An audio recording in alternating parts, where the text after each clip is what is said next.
What's going on, everyone? We should be live now. It's Ben from YGO from Zero back with another Retro Yu-Gi-Oh stream. Streaming a Frog Locals, the format based around August 2010. And yeah, this is a Frog FTK format. Now, last Locals, we didn't actually see any Frog FTK, which makes sense because the deck is pretty hard to play, and also people don't necessarily find it the most fun thing to play. So, a Locals is a casual event. So, people are going to bring what they want to play. But, maybe this time we'll actually see some Frog FDK in format. We should have a fourth signing up soon. Yeah, they should be signing up soon. So we'll wait for them. And, oh, Prada's joining too. So let's go. Yeah, glad that the stream sort of reminded you. So there you go. So we'll have 5 people, looks like, in this Locals today. And it should be an interesting one. New list. Yes, Squish. Oh, I recorded a ban list reaction video yesterday. And then I just did other stuff, so I didn't actually put it up. I'll put it up later tonight. I need to process it through the video editing thing. But I do have a list reaction. It'll be a bit delayed. But it was delayed anyways, so hopefully being delayed 2 days versus 1 won't be the difference maker. But yeah, I've heard the new modern list is pretty good. I like to do a thing whenever a new list comes out where I react to the next list historically that I was reacting to. And so it's me reacting to the May 2003 TCG list, which was a very interesting one. It came a month after the April 2003 list because there were some very broken cards that were released.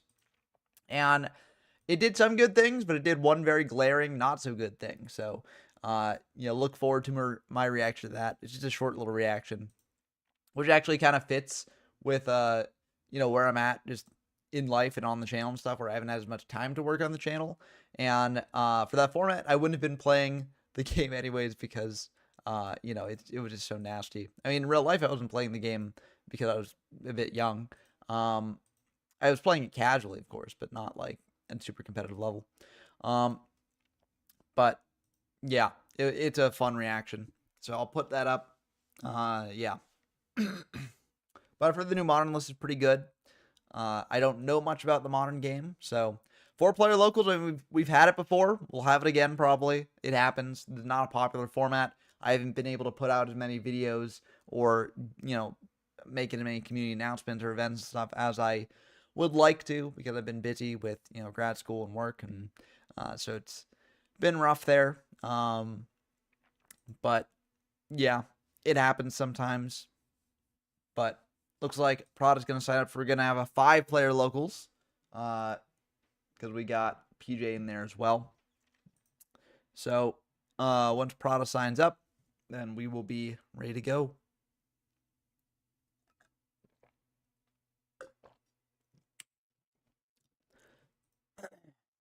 I will also say for my productivity, Silk Song coming out has not been a good thing. But that game is very addictive. But I have gotten the base ending, so I'll likely be slowing down my sort of playing of that game. A very, very good game if you're thinking about getting it. Recommend playing Hollow Knight first, but it is a very, very good one. I don't know why my voice is so shot. But yeah, we're just gonna wait for Prada, and then we'll be good to go. I've never seen the movie Devil Wears Prada.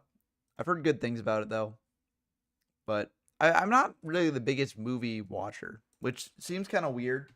But it's just not generally the type of entertainment I gravitate towards. I normally like, books, TV shows actually as well, because I can dive a bit deeper into the characters and stuff a lot of the times.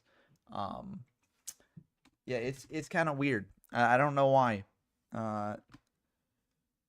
Funnily enough, the main movies that I watch are just it's only $20 exactly, so it's great value for what you're getting. But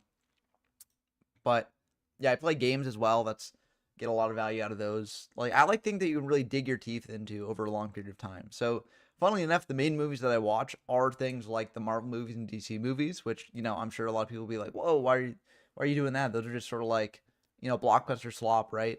Well, I'm a big comics fan in general, so I enjoy seeing how they get adapted to, you know, the screen.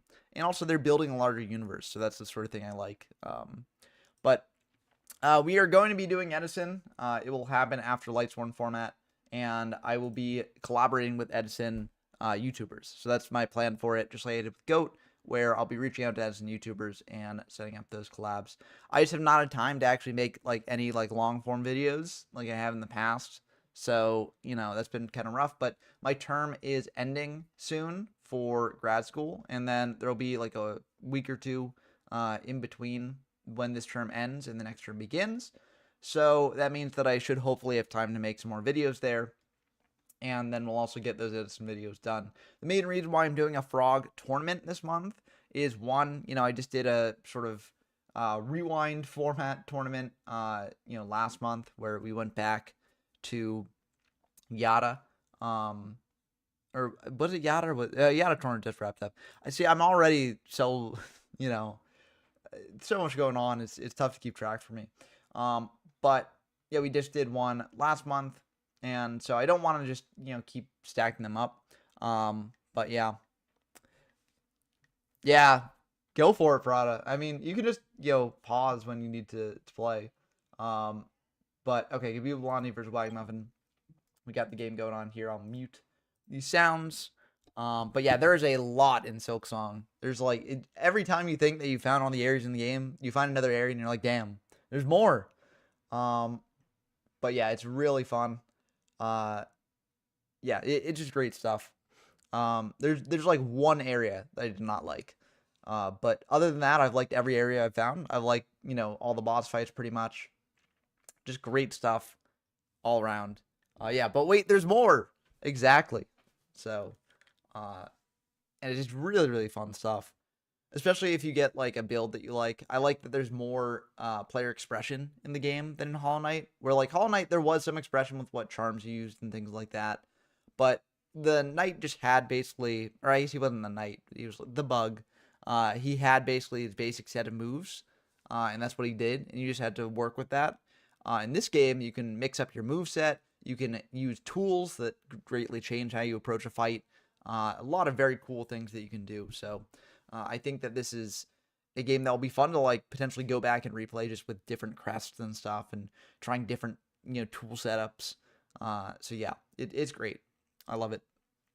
But yeah, I'm reaching the point where I need to actually go for getting the true ending because like I'm running out of content is on the map that I see. I need to also go back and just look for hidden spots that I missed. But yeah, I love the Reaper Crest. Reaper Crest is my go-to. I just love the down pogo, even though there is a slight delay when you do it. You get used to the timing on it. And just the fact that, like, after you heal, you get to have, like, basically your full silk topped up again after you do it is just great. Oh, Witchcrest is very funny. Witchcrest is so funny. That the whole thing that gets you to Witchcrest is hilarious. The item that you pick up before you get it is probably my favorite item in the game. Just because it's so annoying, but it's just great. I love it. So yeah, that was a great sort of thing. One of my favorite in the game. Looks like we got Gabi Bulani on frogs. They're gonna go for an owie in response to a true nade there. Get a peek at the hand and rip something out. Yeah, triple sets here, so this has been a bit of a slower one. But yeah, looks like Wagmuffin is on X Sabers, just like the thumbnail. Dark Soul is the broken version of Dark Soul, so you can use it multiple times per turn in the end phase, as long as you sent it to graveyard multiple times that turn. Bargain Knight also out, different from Edison format. And there goes a Pashul to graveyard. So there might be some more Pashuls there in the set monsters. But the True Nade means that they might be trying to set up a... Well, actually, they can't be setting up a Fall Troll play because no Fall Troll there. But Bargain Knight special something out, get back something, so that can do stuff. I mean, I assume that there's going to be maybe a Godam play coming. Maybe the Pashul being the tuner in hand, you know, getting that ripped out is, you know, big enough to be bad. But I think it's probably still I mean, I don't know what the sets are. Emmer's Blade, yep, makes sense as being one of the sets. Sangin getting flipped up as well, and into the last one, Pashul, or is it another one? Nope, just gonna be a card that remains set. Tagging into a Dupe Frog, taking 7. So yeah, no overlay for rank 3 here, not in this format. But it looks like I'm gonna set one, set 2. Which, do we know those? I think we do. I blanked on it. I was focused on the monsters. Econ here, attributing the frog, taking control of the Emmer's Blade. Not looking good here. Probably Substode in hand. But yeah, Emmer's Blade gets taken.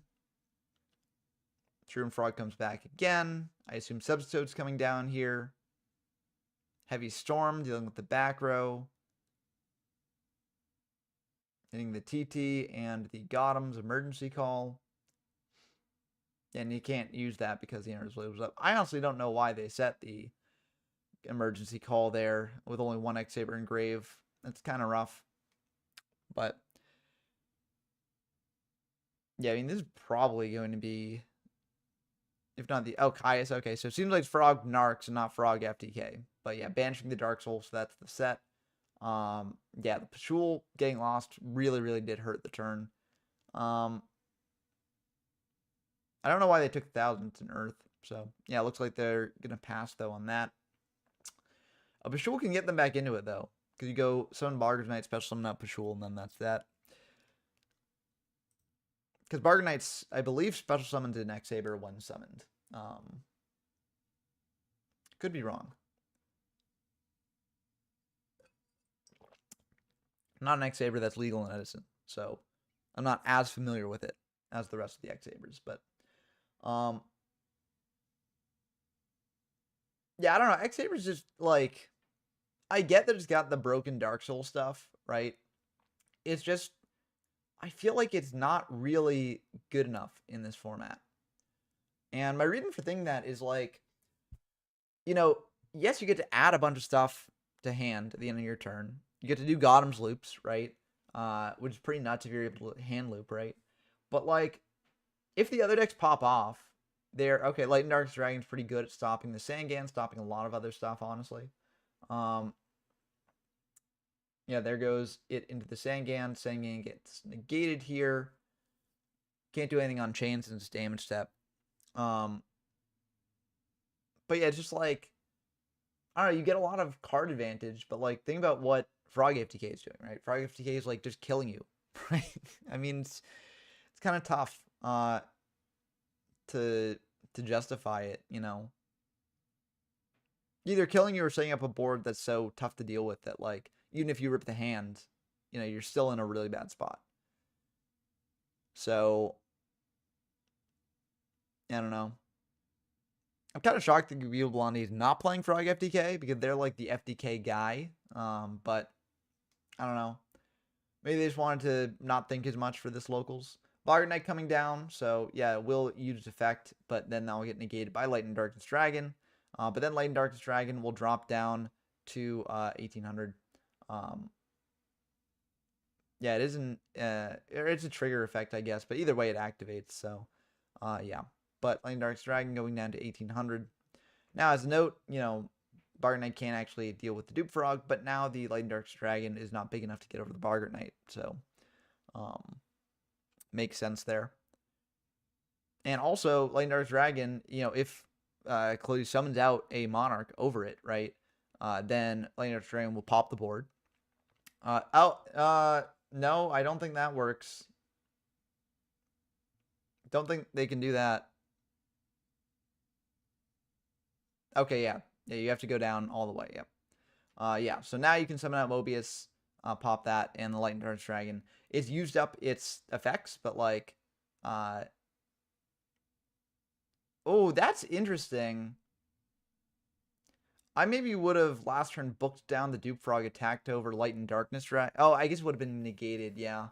So actually, no, that makes sense. But yeah, the Dupe Frog is going to be a problem here. It's going to remain a problem. I think Wagamama's hoping to draw into a tuner to go into a synchro. But I don't know.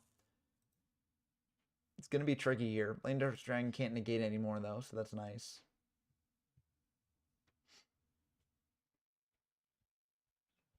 Let's see. What is Wagamuffin going to do to deal with this? They're in a pretty bad spot, I will say. I'm not saying it's unwinnable for them, but it's kind of rough. Okay, Fulham Knight will be nice. Couple things you can go into here. Oh, Fall Troll. Okay, we're getting the combos going. So now there's a lot that Wagamuffin could potentially do here. Fall Troll can special summon out another monster. Like it could go for the Pashul to go for more synchro plays. Fun fact about Golems as well is that you can actually use multiple tuners for it. It's not restricted by that. So, you know, like if they do bring back Pashul, they can go into it off of like Fulham Knight, Pashul, and Boggart Knight. Not that that's the best play, but like it's something that can be done. It's just a lot of potential lines here. So I'm very curious to see what Wagamuffin does. They can also go into a 7 with Fulham Knight and Boggart Knight, then bring back like Fulham Knight or something. There's no 10 to go into, but like there's a lot of, or I guess you could go into the Pashul after going into the 7. Black Rose, unfortunately, is not really the best here because it triggers dupe and it will trigger Light and Darkness Dragon. So, you know, it's not ideal. But there are some other options that they can do. So I'm very curious to see what they go with. They might start by like attacking over things and then ending on oh, actually, okay, this is also an interesting thing. So if they go Fall Troll over Dupe Frog, Fulham Knight over Mobius, bring back another thing, and then you can't necessarily deal with what Light and Darkness Dragon brings out, but then you can go into potentially go into Gotems at the end there. That would be interesting. I think maybe they should have brought back not Emmer's Blade if they're going to do that. Maybe they didn't want to do that line. Maybe they wanted to go into Bryanak, which honestly, Bryanak is a good option, but you can only bounce 2 here. So it's a little bit awkward, but if you bounce like, honestly, if you bounce Dupe and Light and Darkness Dragon, that's pretty good. Oh, they're going to go Goyo. Vlad can't be special summoned, as a note. So, like, Goyo is interesting here. Okay, they're going to attack the Fall Troll into the Dupe, so Dupe will get a search. I don't know, I think, well, actually, no, because then Treeborn Frog keeps coming back, so, like, you're in a tough spot there.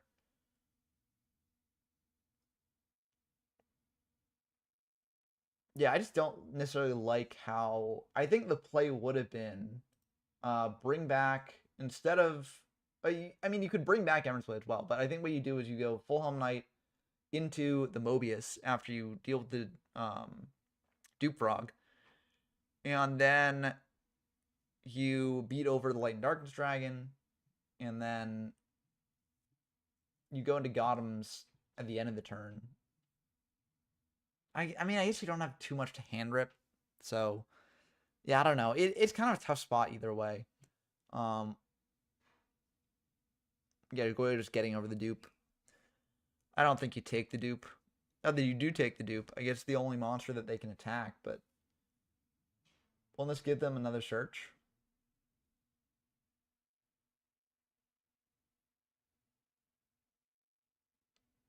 Yeah. It's a lot of frogs in hand. Treeborn Frog coming back, so a Monarch can come down. Oh, Dark Duskbeard, that also works. Yeah, so it's not good for Wagamuffin here. But, I mean, they're not really a good way to deal with that. But yeah, Dupe Frog will get another search, which is, again, like, part of why I don't think it's necessarily the best to get back the Dupe. But I understand the reasoning. You get back the Dupe because then the Monarch effect theoretically has to deal with, like, you know, either Goyo or Fall Troll, and then it has to attack into the Dupe with its attack, so it's just kind of rough. And searching out another swap, because why not? Still sending out swap. Sending something with the swap. Did I see the new ban list? I did. I don't know enough about the modern game to really determine whether it's actually, a good ban list or not. But I've seen people be happy with it, so I'm glad that they're happy. But yeah, main phase 2, bouncing back the swap, pitching a swap for a swap, sending another thing to grave. So you're just thinning out your deck at this point. Sending a substitute. And end of the turn, the Dark Dust Spirit goes back. And that will be that. I mean, they didn't even have to special the swap. They could have just normaled it with the extra normal if they wanted to. I mean, they would have had to discard for hand size at the end of the turn anyways, but it feels like post-Teldad ban list. So that's pretty good ban list, I think. Yeah, Solemn back to 1, so probably good. Solemn's a cracked card. I don't know if decks are playing it or if there are more powerful things to be doing, but Solemn is pretty busted. Yeah, I'm not sure how Wagmum gets out of this one, honestly. The Dark Dust Spirit is just going to be a problem as long as it's there. Yeah, that Owie early on was pretty brutal. Also, the heavy hitting the Gotham's emergency call was rough. I think, honestly, Wagmum should have just set the TT as opposed to Gotham's, because if he had the Gotham set, then they could have gone for a Gotham's play, the synchro stuff. Oh, gotcha. Yeah. I also don't play Modern, but I've heard it's a good format, so. Cold Wave going on here. Interesting, because I feel like really the deck didn't really, like, frogs don't really care about Cold Wave, right? I don't know, what X-Saber do you add back here? Fultrol? There's not really much you can do there. Okay, Boggart Knight. Again, just passing. Oof. Oof. Not looking good.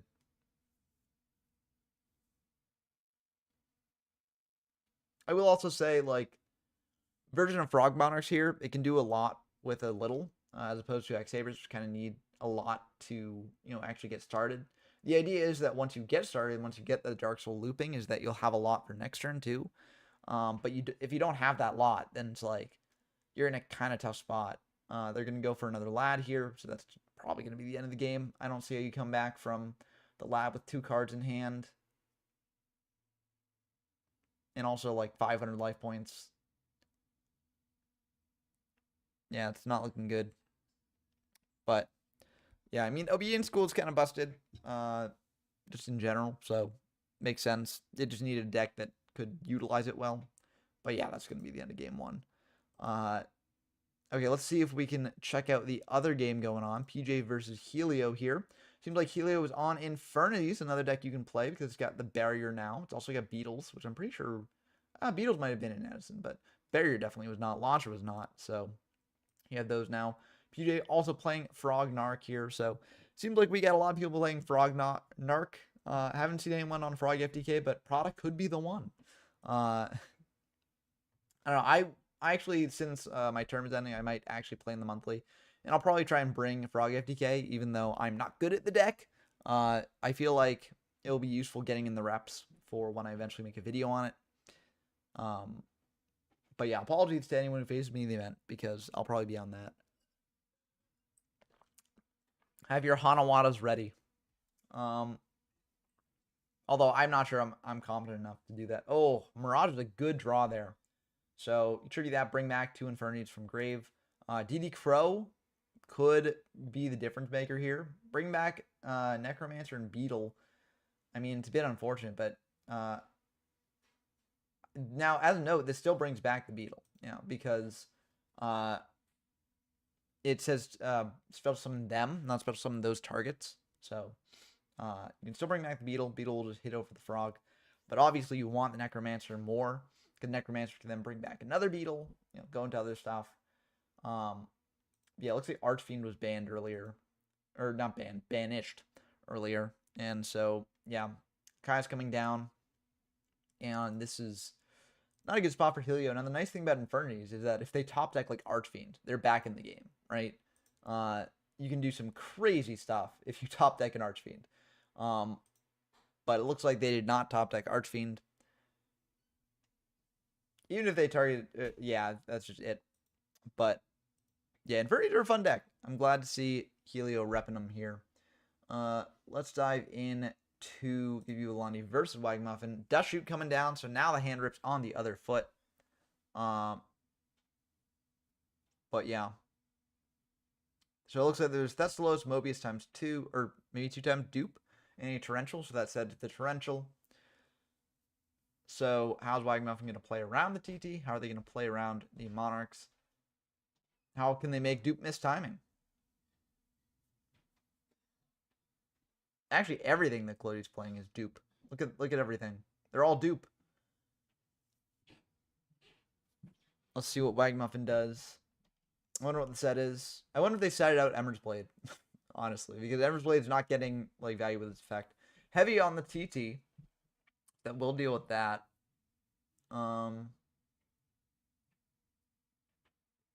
Yeah, this to me indicates that they don't have. Well, they could have Boggart tonight, because I was gonna say if they summon Boggart tonight and TT's chained to that, then the dupe will miss timing. But Gibu Blondie can just wait until the monster's summoned off Boggart tonight and then TT. But the heavy does mean that Wagman probably has like false role plays in hand. Oh, they still have the Emmer's Blade. Interesting.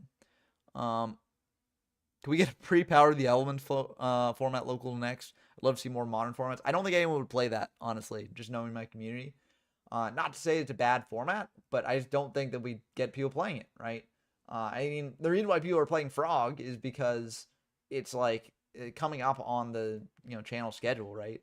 But I don't think if I just randomly like hosted a Frog locals, I don't think people would necessarily play it. Boggart for Boggart into false roll, no tuner makes this awkward, but they can get in for a ton of damage, so it looks like that's what they're gonna do. Attack with the dupe. Dupe can search. Searching out a swap makes sense. So now swap can go into a Monarch because you do swap, pitch a Mobius or a dupe, and then summon out a Thestalos probably. But I will say, Whiteman probably does not have another X-Saber in hand. Yep, they're just going to set pass. Playing around Thestalos that way plays into the Mobius, but like, if it is 1 Mobius and 2 dupe, then it doesn't really play into Mobius, because the only way they get out of Monarch this turn is by pitching Mobius for swap. Now, they could draw into another water to go into swap that way, but either way, you're playing around the Thestalos, so. And with no cards in hand, Dark Soul can get a lot of cards in hand, so. Yeah, X-Saber needs new cards. It's been a while since that deck has been in the conversation, I think. It's a cool deck. I like it. Yeah, Gibu, they have a bit of a tough turn here, because you can go for a Monarch, right? If you go for a Monarch, pop the back row. If it's Mobius, that is. If you can go for that, then you can like crash into false roll and be in an okay spot, but then you're losing, right? So actually, you're not in an okay spot. If you don't crash into false roll, they can just crash into false roll next. Gonna pitch a dupe for a swap. Swap send maybe Ronin. You probably have to send Ronin Totem. So that way you can actually have some defense on your turn. Yep, send Ronin. 7-up Monarch, crash with false roll. So, I mean, that's the play.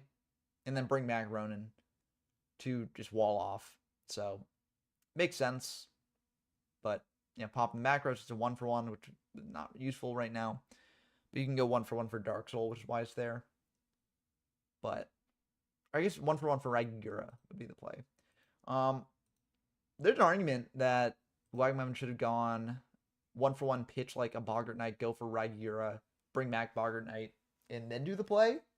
Just because it's like a bit more.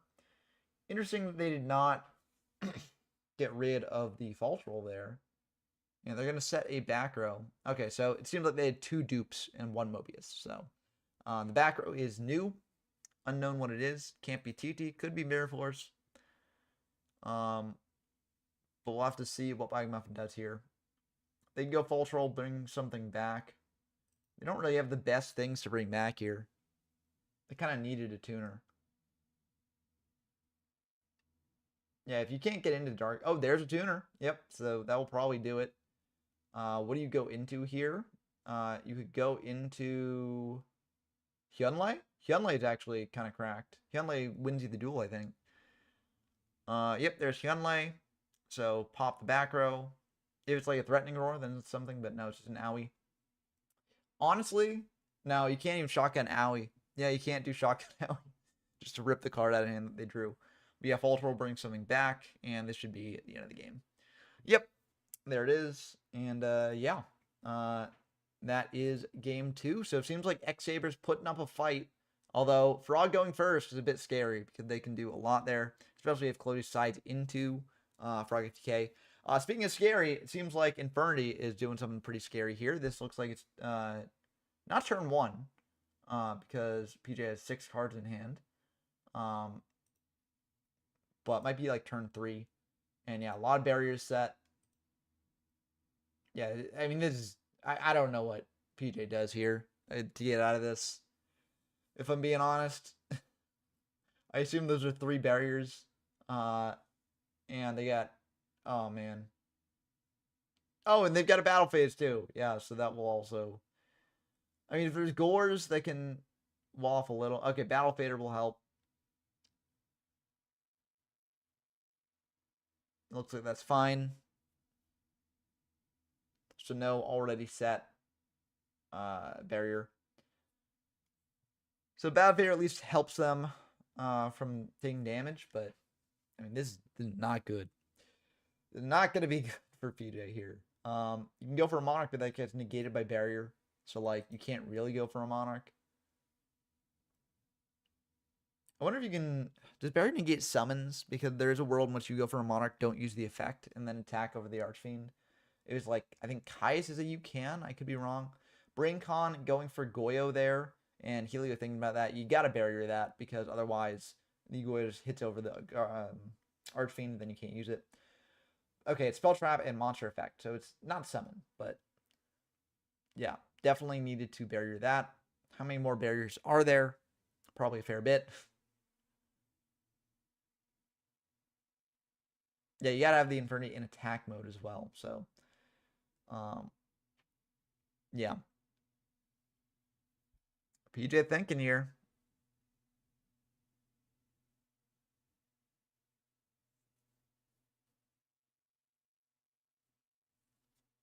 Yeah, I don't know what they do really. If you have a Monarch with an optional effect, you can summon out that Monarch, try and beat over the Archfiend, and then the barriers are offline, but they're still in a bad spot because, like, that doesn't actually deal with the board as much. They're going to go for Econ, try and take the Goyo. And that will actually go through. So it seems like there is indeed not another barrier. The tricky thing here is that lasts until the end of the turn, but I guess you can go into a Monarch now. Like if there's a Mobius, you treat over Guardian, or pop the 2 back row, and then potentially get in. But yeah, you probably want to go Goyo, hit over Archfiend, take Archfiend. But it looks like they've got Infernity Break, so yeah, it's going to be rough. So they can pop the Goyo. And yeah, this is not looking too good. Now, the bright side is Helio does not have a Necromancer on their side of the field, so they can't really extend to next turn as much. But it is not looking good for PJ. I think they played this turn well. But it's just, there's only so much they can do. Swap Frog here. They're going to send a Frog to grave, most likely, or a Toad. But yeah, there goes the Toaden, the Rodent Toaden. Can't go into Gachi Gachi. No Xyz monsters here. But you can bring back that Toad for defense. And yeah, that was a normal summon swap. So, or was it not normal? Oh, it was special due to the Unifrog. Lane Dark Dragon's going to come down, and this is a dark, funnily enough, because, you know, it's dark and light. So Ally of Justice Catastrophe cannot beat into it. So that actually is a very annoying card for Helio to deal with. Now, if they activate a card, then it can be beaten over, but then it brings back something else, but not really too much good that it can bring back. It looks like Helio does not have cards to actually activate here, which is interesting. I do wonder what their back row is. Oh, they might have to set for, like, if it's another break, but I guess you need 2 cards to actually get it down to the point where it does something.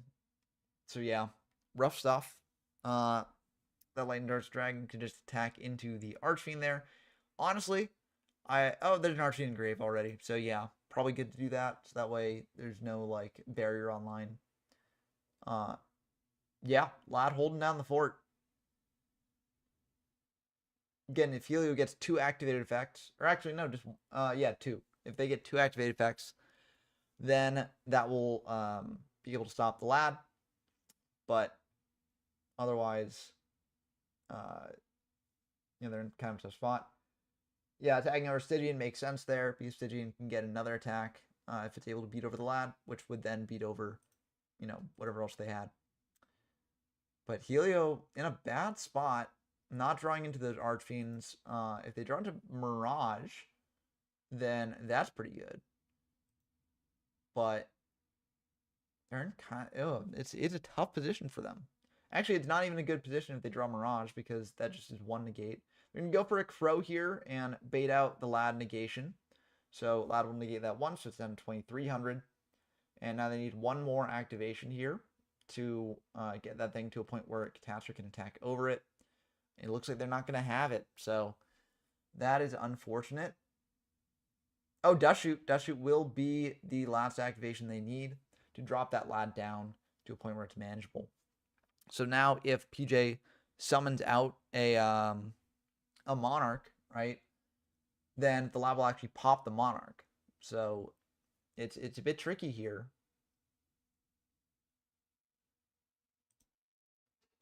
Yeah, it's not looking the best for PJ.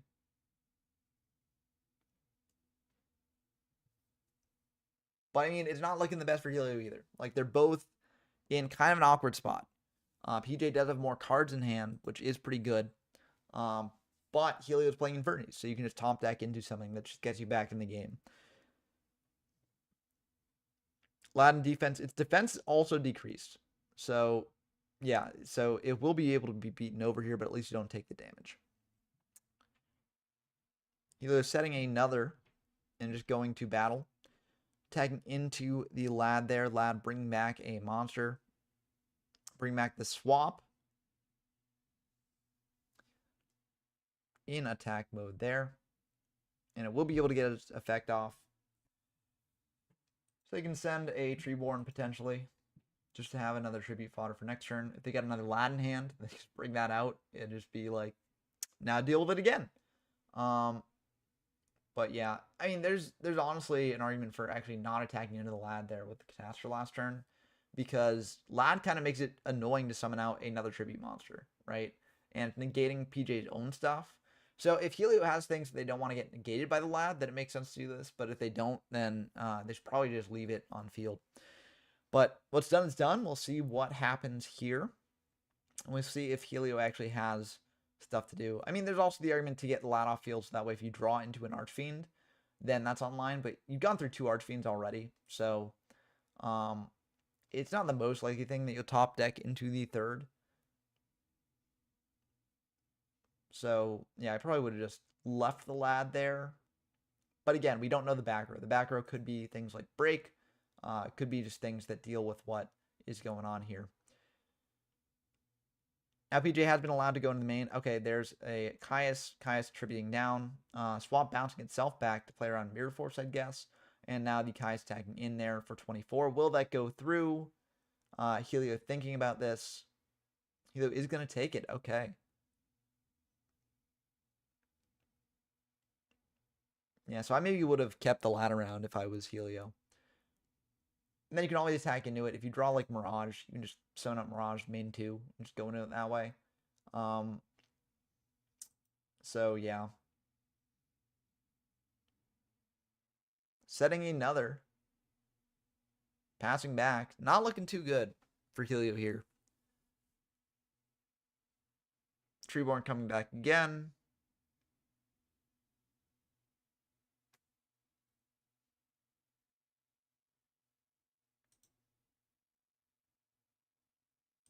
Kai's stacking in. Break is coming down. So they can banish a, break. Honestly, that works. Pop the Caius.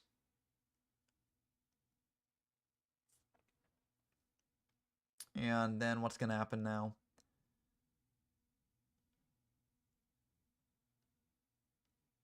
If you did not normal summon, okay, they're gonna pass back to Helio. So I don't know if they don't have another moniker, just saving for next turn. Helio setting another passing back, yeah. I wonder what happened the turn they comboed off, because I feel like generally when you combo off with Infernities, you can set up a board of a lot of negates. I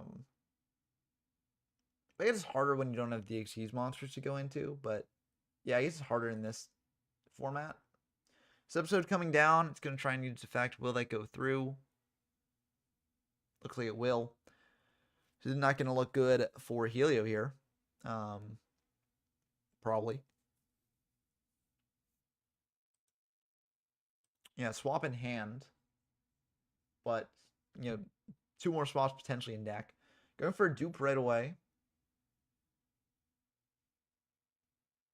They're just going to end on dupe block. I mean, how many breaks are gone? 2 breaks are gone. So, you know, breaking the most likely way to out this.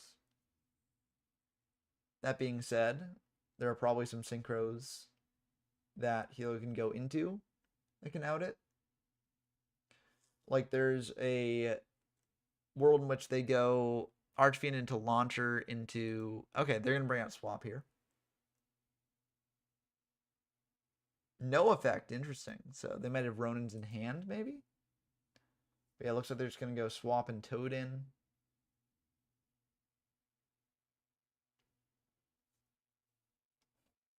No Toad in.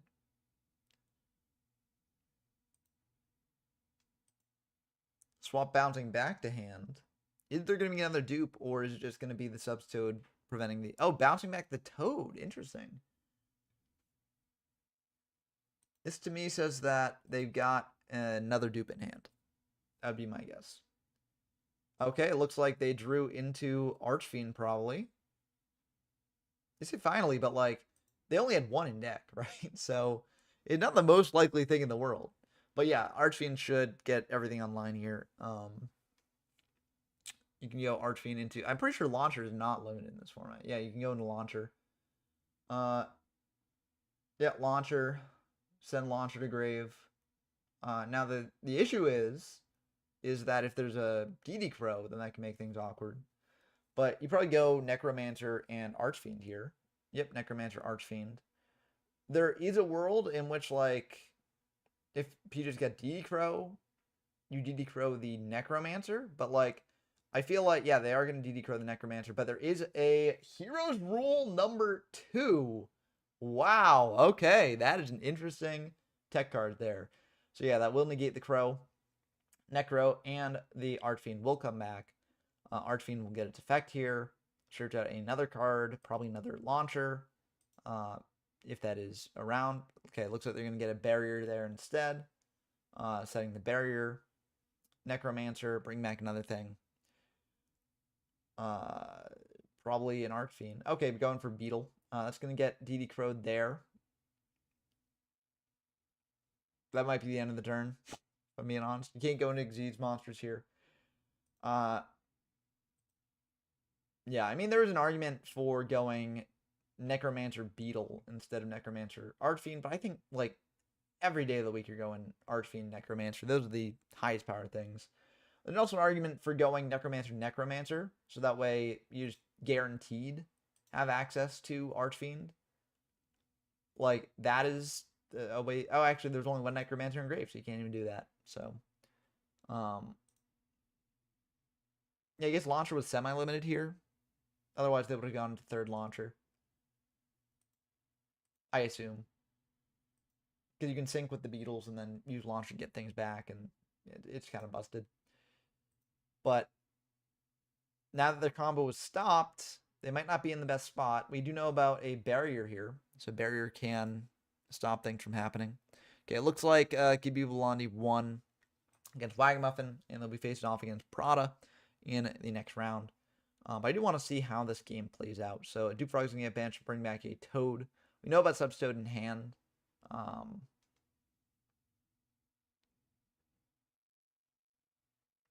Yeah, this will be interesting to see.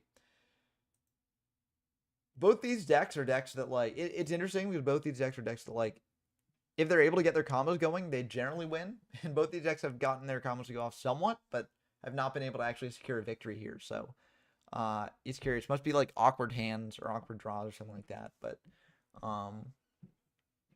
yeah, the Frog Narc deck can't actually go for the FTK because they're not playing like Mass Driver and stuff. So I guess you could tech in a Mass Driver, but it's not really worth it if you're playing the Narc build. Just summing out Toad, letting it ride. I don't want to run into barrier. Makes sense. Hard drawn Necromancer. So Necromancer is going to be pretty good there.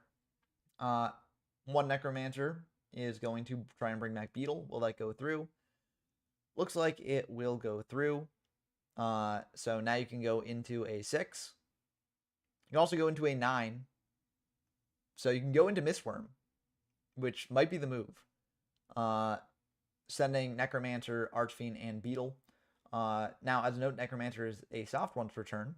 So if you go into with Mistworm, you can go Necromancer into Archfiend, or you can go Necromancer into a Beetle, go for another Synchro play, and then just go from there. So I think they should be able to construct lethal this turn unless there's a Battle Fader.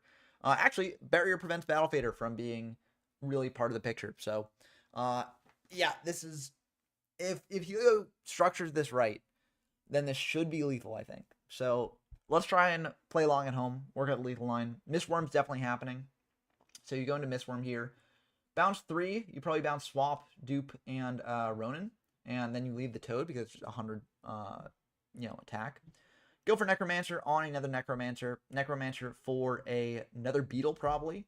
And okay, bouncing back the Toad as well. Bit less damage here, but it's probably still fine. Yeah, Necromancer, and you bring back the Necromancer here, in my opinion. Unless there's another launcher in the deck, which I don't think there is. I think launcher's semi at this point. But yeah, you go Necromancer for Necromancer, and then Necromancer bring back Beetle. Beetle and the Necromancer here for a level 5 synchro, like Android or Catastor. And that'll be 49. And then you still have another Necromancer to use the effect of, so you Necromancer for Beetle. Okay, looks like they're going to go for Archfiend here instead. I think that's a bit of a mistake. And you can just search out another barrier if you've got another barrier. But like, I don't know. It's... Yeah, I feel like Helio probably missed lethal. 1, leaving the Substode, more damage, right? 2, if you're able to bring out like 3 level 5 synchros and have the Archfiend in attack, Archfiend prevents the Battle Fader because you've got barrier. Okay, it looks like they got 1 for 1, so that's what they're going to do. Going for 1 for 1, pitching the Necromancer there to go for an Avenger. Okay, this also can potentially work. So you can, you can go Avenger and an Archfiend. No, but now they don't have a Necromancer to bring something else back. So you have to go Necromancer for Necromancer, then go for the 1 for 1 play. Or I don't know, it's tough. No, yeah, because there's probably a Necromancer that would then not be able to use effect. So yeah, it's tough to get more extension. So maybe I was wrong. Maybe you can't go for lethal line. But they're gonna go for an 8 here. Which 8 are they gonna go for? Maybe Colossal just for damage, or just Stardust for... No, Thought Ruler probably makes the most sense. Because Thought Ruler both gains you life points and also prevents targeting the Thought Ruler with like something like Caius, right? So yeah, I think Thought Ruler is probably best here. And then you just hack in for... Okay, oh, you got 100 Eyes. Yeah, that's true. And that was made with all fiends. Yep, so 100 Eyes here. They're not going to do the effect. That's interesting. I wonder why they didn't copy the Necromancer. Because I feel like you just copy the Necromancer, bring back another Archfiend, and win, right? Am I wrong there? Also, if they had done the Substode instead of the... if they had bounced back everything except for the Toad, they would have won as well that turn with just that. But yeah, there we go. And that's going to be the end of the game. So Infernity's taken one. It's the first time with the deck that explains some of the plays there. But I mean, again, I always say it's easier to commentate than to play. So it's a lot tougher when you're like in the moment, having the pressure on you to find the lines rather than just watching from the sidelines and just being like, oh yeah, they should do this, this, and this, right? Looks like Prodigy playing a Gravekeeper deck. So, yeah, that's pretty good against certain Frog decks because I believe Rototoden actually can't function under Necro Valley. Because Rototoden would have to banish a card from Grave, and you can't do that. So, Rototoden doesn't really work. I think Treeborn Frog still does work. I could be wrong about that. But yeah, it's just very awkward to deal with. Ryo prevents the dupes from doing much, although dupe lock is still a thing. So upstart here, giving Ulani another 1,000 life points at 11,000. Crazy. Setting one, setting another, passing back, and we'll have to see what they do from here. Give Ulani checking graveyard, going forward, Treatment Frog, so that does still operate under Necro Valley. It looks like. Thinking about what to do on that summon. It looks like Ulani just going to pass. So maybe they're trying to bait something out. I don't know what Gravekeeper's play that really stops the dupe block. They probably have something. I don't know if they play tuners. They could maybe go into a synchro play. Descendant could out it if they're playing Descendant. So Spine's Descendant can out one of the dupe frogs. Unfortunately, you can't get over the other, but I mean, if they got a Gravekeeper in hand, they can do that. But yeah, it's gonna pop the dupes. The dupe gets a actually doesn't get a search because Ryo's on field. Oh yeah, you could add from graveyard. So that actually is a play. I believe you can still do that. I could be wrong. Oh, you can't actually because Necro Valley. Yep, that's right. Yeah, you can't add from deck because Ryo, and you can't add from grave because Necro Valley. Dust Tornado on the Necro Valley means there might be a graveyard play coming here. So maybe swaps and Ronin, send some stuff. You know, get some stuff happening there. Oh! Another Necro Valley. Brutal. Tribute as well. Sending a Battle Fader and leaving a Soul Exchange. Soul Exchange could potentially out the Ryo. So at least you can add from deck. But, ugh, this is not looking good for Gabu Blondie. Pass them back. Let's see what they do. Okay, setting one. Pass them back. So we know the... Okay, Owie here. So Owie can rip a card out. Will it be enough? Mind Crush. Oh, yep. That makes sense. Yeah, go for Soul Exchange while you have a card in hand to actually use Mind Crush. So yeah, that... very good play there, in my opinion. But yeah, Owie sends a Fossil Dyna. Not the most used here. So yeah, that's... Oh, man. It's a simplified game state, but Run for Red does have a lot more cards. Now, that being said, if Gabubalon draws into a Monarch, you know, that will be very good for them. They contribute the Treeborn and then try and make a play happen. Thessalos doesn't pitch anything, but still a monster that can beat over some stuff. So yeah, we'll attack into the Descendant, makes sense, but that's going to get dim prised, so there it goes. Run for Red is trying to draw into a Gravekeeper, and Gabubalon is trying to draw into more Monarchs than Run for Red has back row. So, very interesting game state. I will say, Gravekeepers are probably going to run rampant on Inferni. Because what does Inferni do against Necro Valley? Like, it's just like, Inferni needs to set up its stuff. If Inferni goes first, they have a chance. If they don't, it's not looking good. Soul Exchange coming down on the Descendant there. And Run for Red thinking here, because if that Descendant goes, it's kind of your only way to outdupe Frog. So if they've got a negate here, it's rough because if they negate the Soul Exchange, the Treat monster just come down and potentially deal with the Descendant anyways. But Judgment is going to indeed come down there, stop the Soul Exchange. And they're just, I guess, hoping that either the monster in hand's Light and Darkness Dragon or that it's not Caius and that it's instead something like Thessalos again. It looks like it probably is Light and Darkness Dragon because they did not summon it out. So yeah, I'm assuming that they've got a Lad in hand. That would be my guess. So, Gabubalon setting one, passing back. Now, Lad is still pretty good, don't get me wrong. Like, if you're still not Lad, beat over the Descendant, that's a pretty good play there. But the issue is, if the back row can get it down low enough, then Run for Red should beat it over. And then Necro Valley will stop it from bringing something back. Destiny attacking the new back row. It is a bottomless trap hole. And we're passing back to Gabubalon here.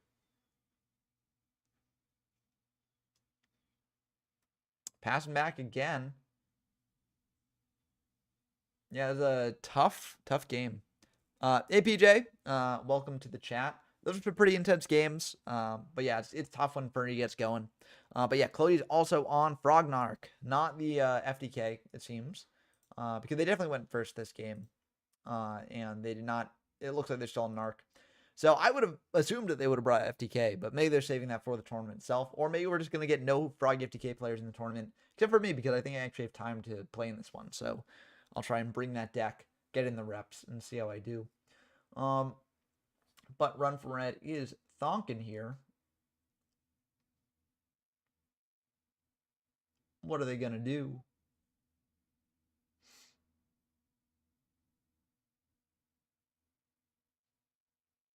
It's a tricky one. Yeah, I think the FTK is more skill and practice intensive. I agree with that. I will not have really time to get in the practice before the event, but I acknowledge that going into it, and so it is what it is.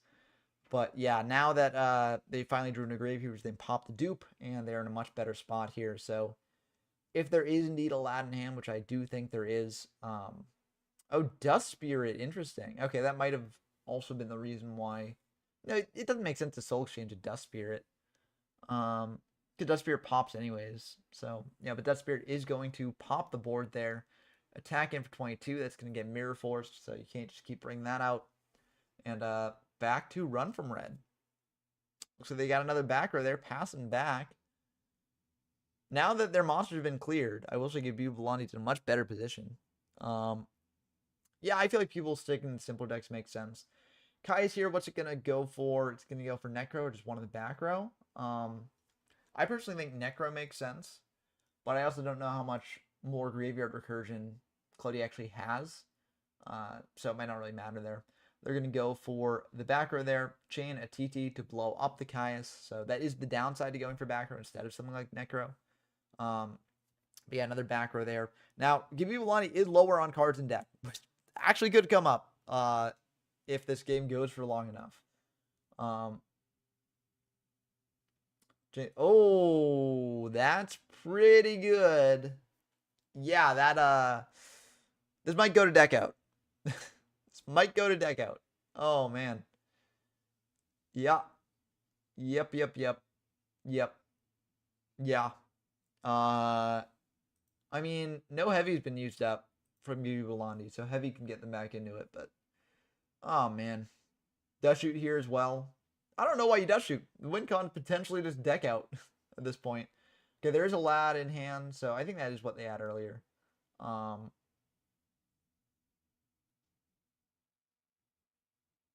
Yeah, I don't know. I didn't even think Dust Shoot. Oh, to draw Restrict, yeah. I agree. But yeah, Dust Shoot doesn't really do anything here. And I don't know why they activated Dust Shoot. It doesn't hit anything you actually want it to hit, right? It just adds another card to deck. So if you do want to go to deck out, that win condition's harder for you. Setting 2, they have a third spy, so it could be the third spy. That's what I would assume. And here we go. Descendant, flipping up a Commandant. Interesting that they... I mean, I guess the frog would just come back anyways, so you don't really need to telegraph that you've got it, but yeah. I guess the Dust Shoot, if you do anticipate that you're going to be going for attack, Dust Shoot just puts in more dead draws, so makes sense that way.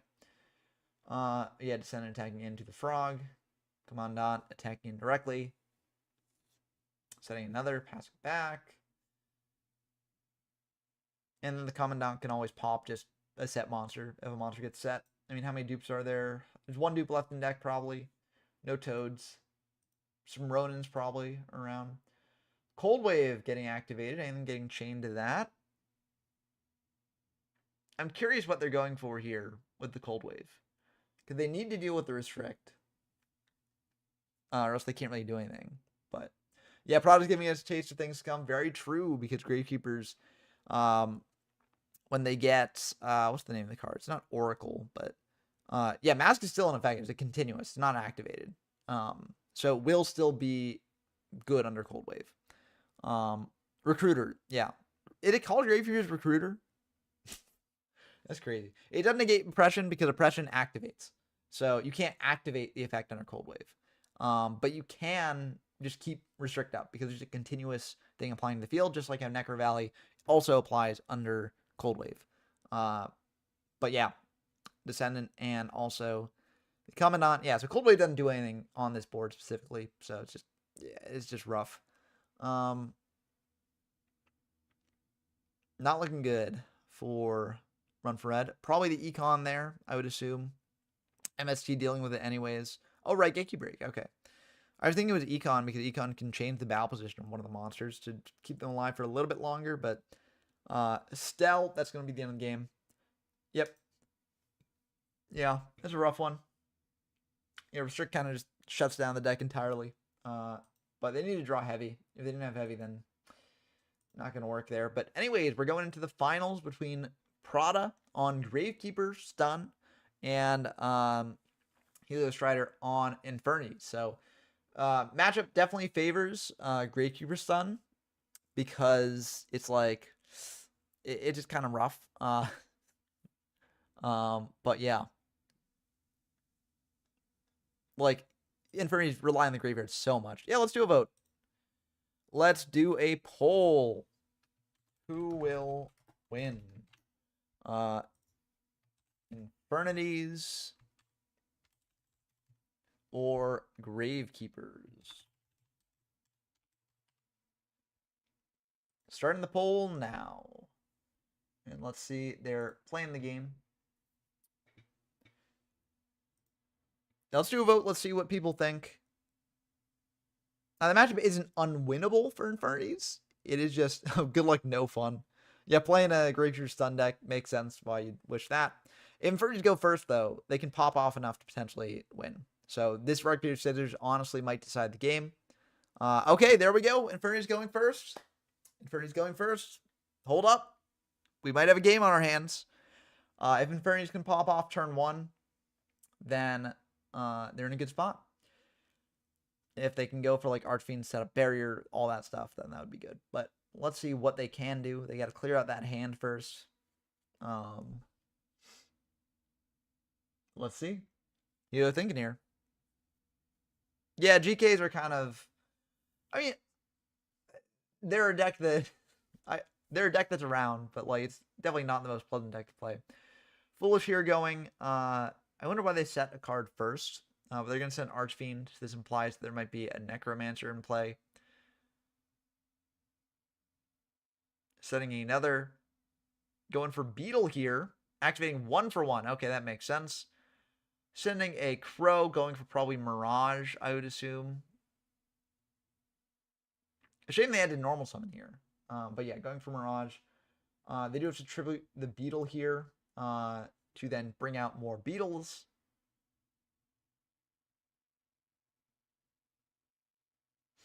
And then I think probably what you do here, Mirage for Archfiend and Beetle.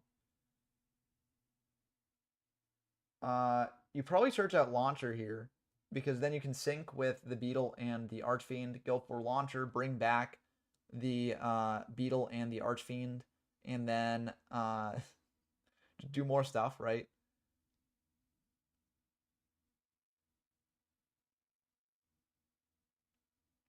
Yeah. Yep. They got a Synchro Climb here. Going for a Stardust.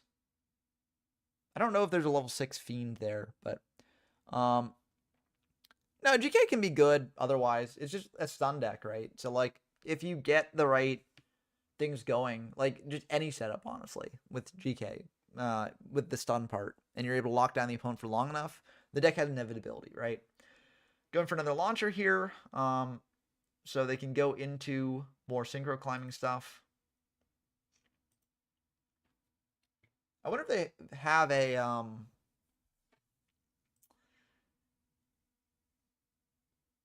yeah, this is interesting because if they've got a level 6 Fiend, they can go into they can go into 100 Eyes or whatever the dragon is, right? And they can copy the effect of Mirage, tribute the 100 Eyes, Mirage to bring back Archfiend and a okay, it looks like a double Stardust. I don't like double Stardust because it's just like, I mean, like, do you need that much protection from specifically destruction? Probably not. So I like Thought Ruler Stardust, but I mean it's fine. Yep, Archfiend there, searching out probably Barrier at this point.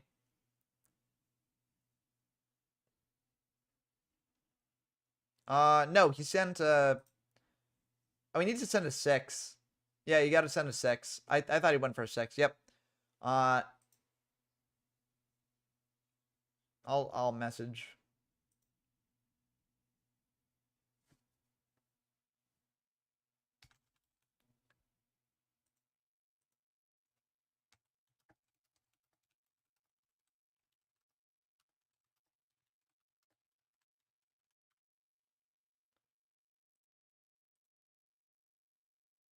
Yeah. But yeah, you need the Archfiend in attack, so yeah, I sent them a message, so that's what I thought. That's what I was saying, Clody. We're like, you go into 100 Eyes, copy Mirage, just get another barrier.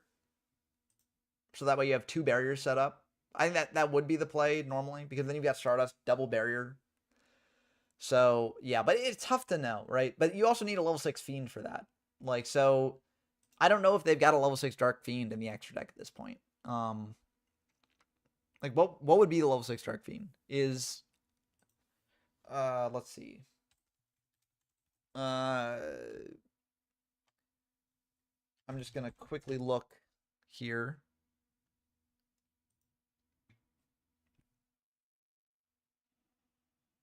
Is Void Ogre out? I don't know if Void Ogre's out. If Void Ogre's out, that's definitely the play. But yeah, Infernities are hard to pilot. Came out in, yeah, no, that came out 2012. That seemed a bit late, but yeah, Void Ogre not out yet. I will say Tribute is bad against this deck. So yeah, Void Ogre not out yet.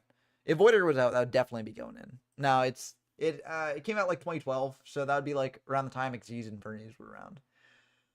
But yeah, I mean, hey, this is, oh no, card in hand, no, what's going on? Wait, what's happening? What card could this deck draw? I guess Crow, exactly, but like, you just set Crow.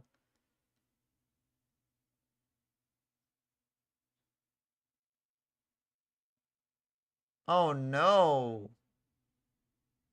You need the barrier. You need the barrier online. That's not good. That is not good. Yeah, there's a Dimpriz. Is there going to be another Dimpriz? And the good thing is that you can just flip up the Archfiend afterwards too, but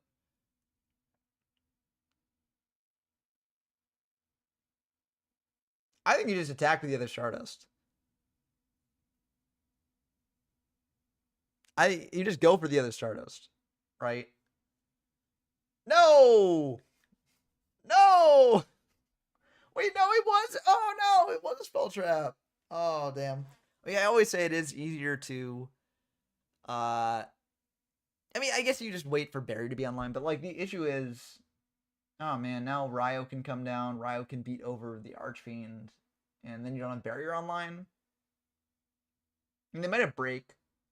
No, they don't break. No. Oh man. Yeah, I guess it's still a fine position. The issue, yeah, it's still a fine position. Archfiend, that's an activated effect, I believe. Yes, it's an activated effect, so Ryo cannot negate it. So yeah. However, it will not be able to add a card to hand. So yeah, because Ryo, no Ryo, yep, Ryo is negating the effect. Yeah, not an activated effect for Ryo, so you're not actually able to barrier that. But this does turn back on the barrier. So what you do now, attack Stardust into Ryo. You got barrier for whatever interaction they've got, and then you beat over the Descendant as well. So, yeah, this is still a good position to be in. It's just, unfortunately, the Archfiend did not get the surge there. So kind of a rough top deck, but it was still a good top deck for like, oh, that's fine. Actually, maybe it's not fine. It depends on if they have a battle trap. I mean, do you want to barrier that? Maybe, because you clear both monsters. It's tough. I don't know what I do. It depends on the other back row. It looks like they're going to go for the barrier there indeed. Did they have double barrier? Cause I don't think, or no, they did. Yeah, the way they said it might, maybe that's the one barrier. I wasn't paying attention to where their sets were, but yeah, barriering. I think maybe they could have held it, but it's fine. Upstart going through there. You take that. You just barrier whatever they get if you get another barrier. But still formidable board. Ryo coming down. Ryo can beat over the Archfiend. And yeah, looks like that will go through.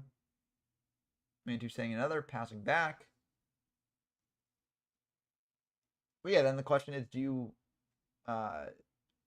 you attack in with the Stardust or you just leave it? I think it's tough because, like, as long as your Ryo's on field, that means that Archfiends won't be able to get their effects if you bring them back, and that's like what this deck's trying to do most of all.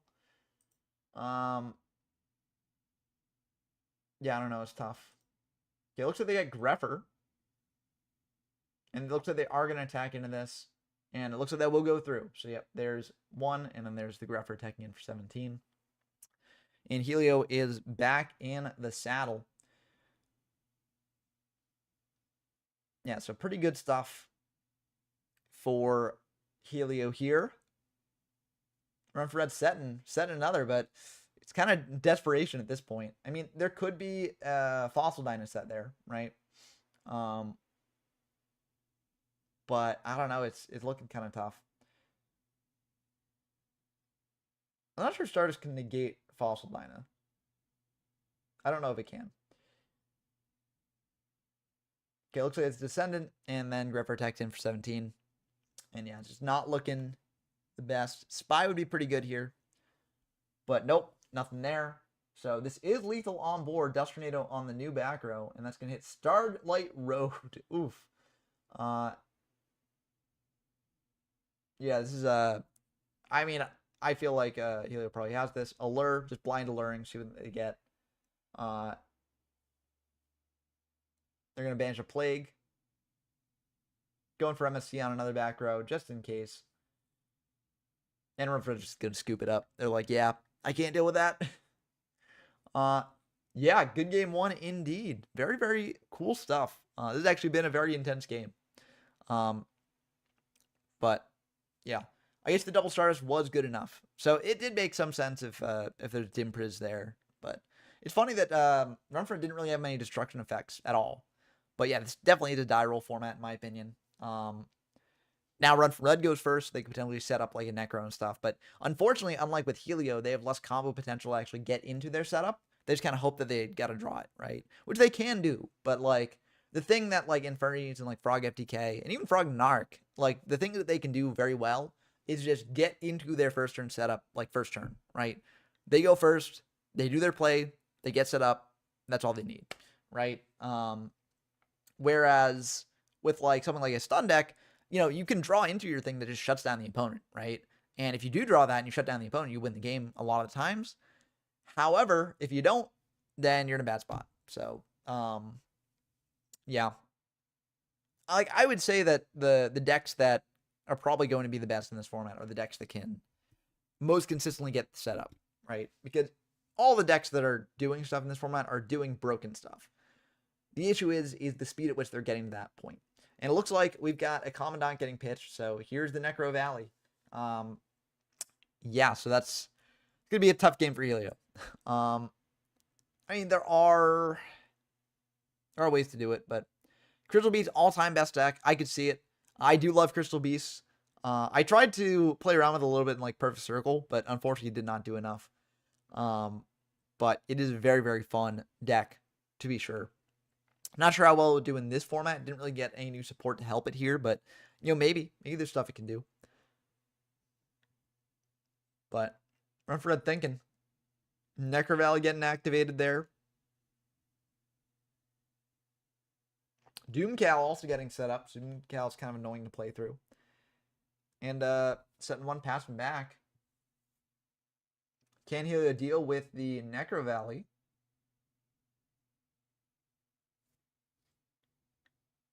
Kind of shuts down a lot. Helio thinking. I will say, one thing they could do against this board is just set Necromancer pass if they've got that. If they want to pop Doomcal, they can also just summon Necromancer and they'll pop it on summon because Necromancer triggers to go to defense. Doomcal pops it, and then you've got that. But it might just be better to have the defensive option. And then, like, once you can deal with Necro Valley, you're in a good spot. Ooh. Setting the house. Passing back. One card in hand, so the Infinity effects are not online yet, but still pretty good. Doomcal attacking in is going to be Avenger. Okay. Now, that being said, Avenger actually can come back under Necro Valley, which is very funny. So that actually can set up a synchro play. But yeah, looks like Renfred going to set two more. Probably a Gravekeeper Spy or a Fossil Dyna. That would be my guess. The issue is, like, with Doomcal up, it's kind of tough to actually get advantage out of the set monster. But with the Doomcal up, you don't really need to be doing that because... Oh, okay. MSV, what's it going to hit? Is it going to hit the Necro Valley or is it going to hit one of the back row? It's going to hit one of the back row. Very interesting. So it's going to go for that one, hitting a Book of Moons. That means the probably has some big plays going here. One play that they could do is just summon out Archfiend, attack into the set, and then, hope it has an effect that's negated by Doomcal. I think that makes a lot of sense. Yep, and there it goes. That is mandatory, so Doomcal will pop the Spy, and that's going to be it. So, yeah, very good play there from Helio. And now, if the Infinity Archfiend does get popped, Avenger can come back as a level 4 tuner. So, that's kind of funny. You probably do want to do that as well. Commandant going for another Necro Valley. That is weird. I don't know why they're doing that. You don't barrier this. You never barrier this. Because they've already got a Necro Valley. So it's like, unless you have a way to deal with the Necro Valley right now, then you can do it maybe. But like, as is, you don't really want to do that. I feel like Commandant's much better just to summon out Beat over the Archfiend, right? Because then it's just off barrier and things like that. Break actually can't be activated here because Necro Valley is shutting that off because you have to banish Inferni from your grave. So Helio's deck doesn't really have good ways to stop just battle, right? So I feel like Commandant summing out to attack him would have been better. Maybe they've got a Stell and they want to go Commandant and Spy, but they can do that anyways, right? So I guess they wanted to do that before the Ryo came down. So Ryo can also beat over this, so it makes sense. But yeah, they are going to do that. And then this makes an Avenger play kind of awkward because if you go into a Synchro Summon, the Ryo negates the summon. But I think it might have still been worth it. I don't know. Yeah, it's kind of rough.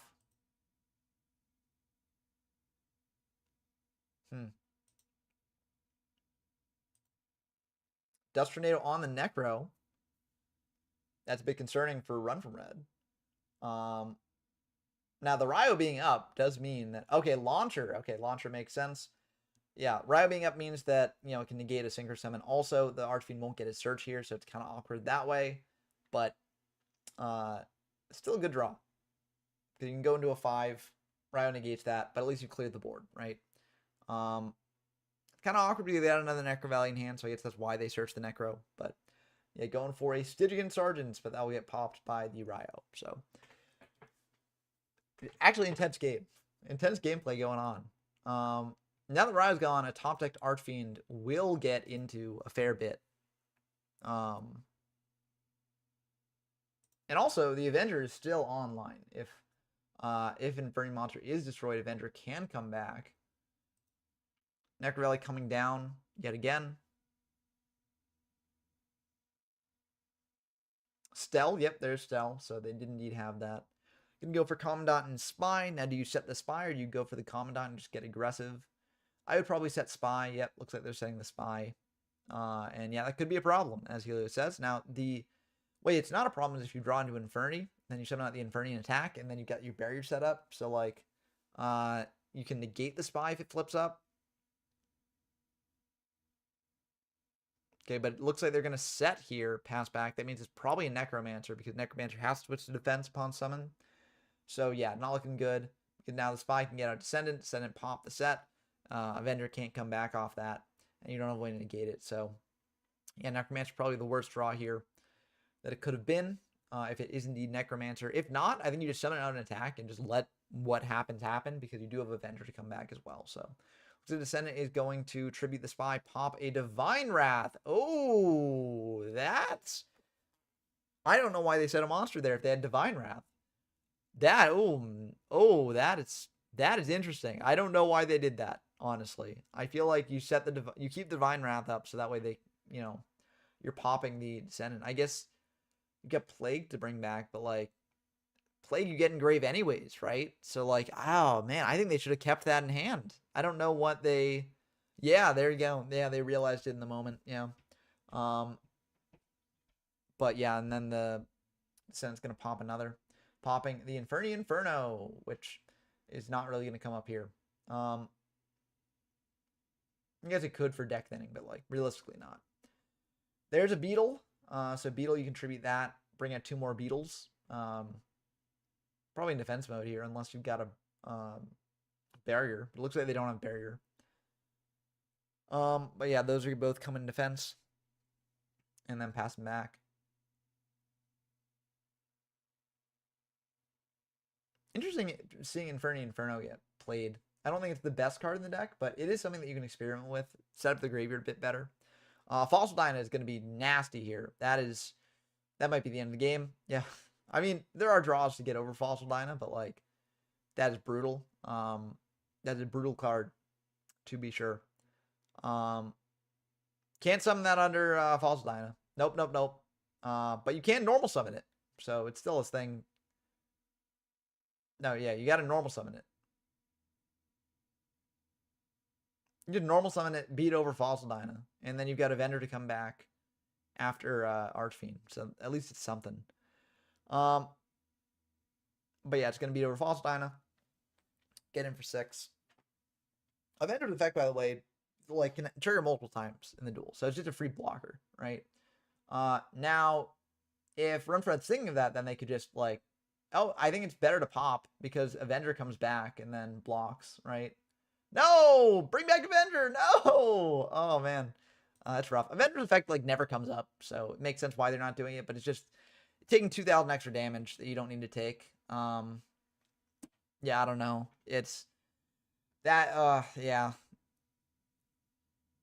I mean, again, it's a lot easier to commentate than to play, especially when you're new to the deck, but...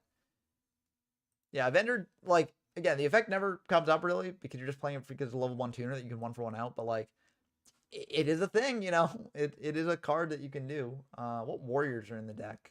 Grepher? Searching out Grepher? Yeah, I guess searching out Grepher.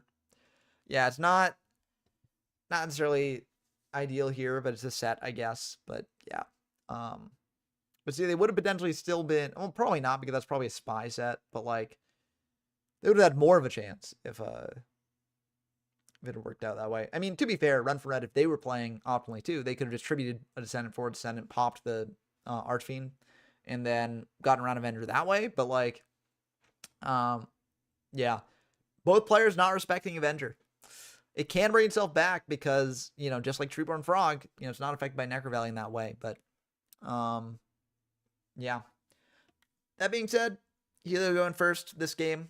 So, yeah, I mean, that seems like pretty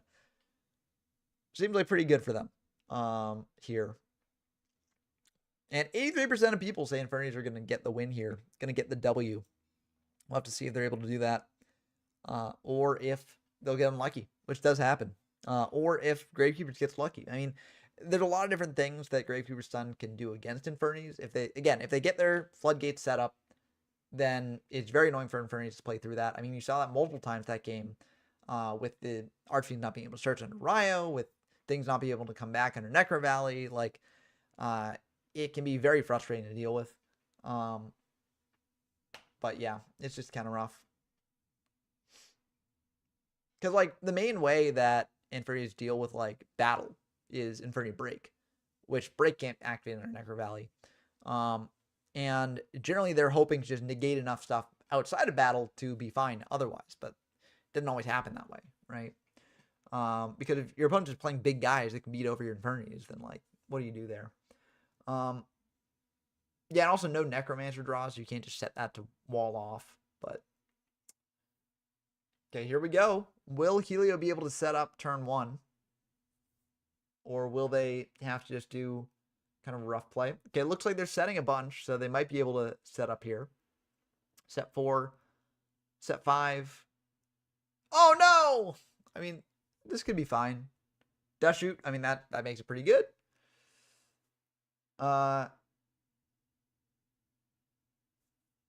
Yeah, Death Shoot, picking a card out of the hand there.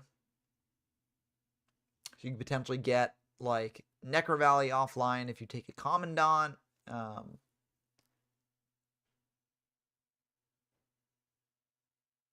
Yeah, the last card in hand is probably just a back row.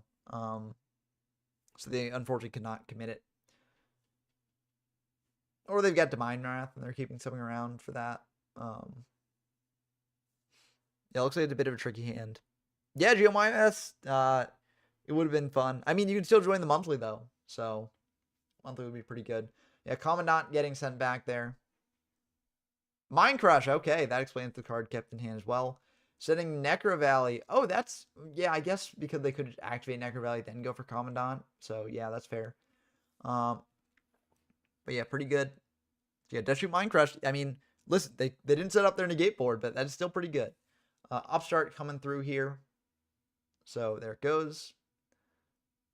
And what will run from Red do? 7 out of Descendant. Just a Descendant. I mean, it's not much, but it's honest work, right? 1,500 at a time. And then setting 2 more, which Helio probably knows about, maybe. I mean, there could be a new one there. In end phase, Helio might be thinking about MSTing, Dust Tornadoing, things like that, but it looks like they are not. Okay. Let's see what they do now. Minecraft's are kind of awkward in Infernities because you need to have a card in hand to use it, but it worked out here because all back row. Oops, all back row. That being said, you draw into 1 Archfiend and you're golden, right? But they do need to draw into things to actually get to that point. So now Inferni Inferno does make some more sense. Just getting Infernity's Engrave set up, but yeah, this is kind of rough for Helio. Oh man. Oh, another back row. Oh damn. And now Necro Valley does come down. Helio thinking about that. They might negate it for something. Can't negate it with Barrier, but I mean, yeah, that is just such a brutal card. You might, oh, it goes through. Okay. 2K to the dome. So now it's a 3-turn clock instead of a 4-turn clock. So yeah, that's fair, Rack Rats. I mean, that's the downside of doing it online, is that sometimes online things can get weird. But yeah, Inferni Inferno coming through here. So pitching a card. Pitching another Inferni Inferno to thin out the deck a little bit, I guess. What do you send here? You could send an Archfiend. Okay, it seems like they got something going on with that. So it seems like they got a way to bring that back, which means that they have a way to deal with Necro Valley, I would assume. Or not. That is interesting. I feel like I would have sent the thing to deck then, as opposed to, because Archfiend's like one of the best cards in your deck. You draw Archfiend and you're like winning, right? So like that was kind of a weird mill. Because like setting like Avenger, right? Avenger is good to have engraved because it can recur itself. If you do draw into Infernities that are just weak and get destroyed by battle. Heavy Storm. Whoa. Big heavy. That will go through. Okay. Solemn, Dusty, 1 for 1. And Restrict. Wowza.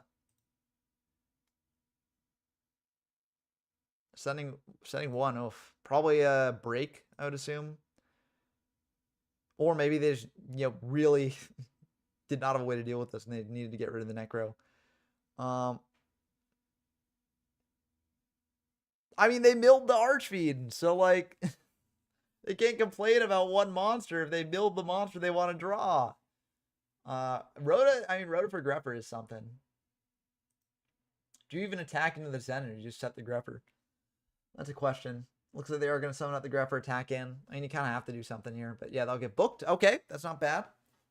It means that the Grepper is still protecting against the Descendant there. But I mean, this was a rough game either way. So like, who knows if milling the Archfiend really would have counted? But like, generally, you don't want to mill the thing that is like the exact thing you want to draw, right? I mean, I guess the idea is that you've got triple Inferni Necromancer and also an Archfiend. So like, yeah, there's the Necromancer. So now it actually is paying dividends, right? Oh, there's a Crow. Is that Hero Rule 2, which we've seen before? Looks like not. Yeah, still, I mean, Necromancer is a defensive card, right? So like, it's doing its job there. But yeah, the Mirror Force is pretty brutal. Yep, Descendant is pretty rough, and that might be the end of the game there if there's nothing in the back row. And it looks like there's nothing in the back row, so that's going to do it. Looks like it's just a Stardust Road. Oh, or Starlight. If Necromancer was an attack, it actually would have been the... Oh, man. That's rough. Yeah, that's a rough turn of events. But again, the milling the Archfiend, I think it's kind of suspect. I feel like Avenger does enough, right? Because even if you draw into Necromancer with Avenger, right? You can go Necromancer for Avenger and then try and go for a Synchro play, right? If you've got Starlight Road and you want to play around Mirror Force, you go into like Armory Arm and then do stuff. But unfortunately, I mean, they had the Crow either way, so it was going to Crow the Avenger, and then you'd still be in a bad spot. But like, I still think it would have, I don't know. But yeah, that's going to be the end of the game there and the end of the locals as well. So congrats to Prada for taking it home with the Gravekeepers. Very intense game here. Unfortunately, Inferni just kind of like hard bricked, which, you know, can happen. That's the downside to some of these combo decks, is that they can hard brick more than other decks can. But I do think that overall, over the course of a tournament, they generally are more consistent than other ones. But it is what it is. I hope you all enjoyed this game and these locals as always. And until next time, I've been Ben from YGO from Zero. I'm going to be signing off here. Peace.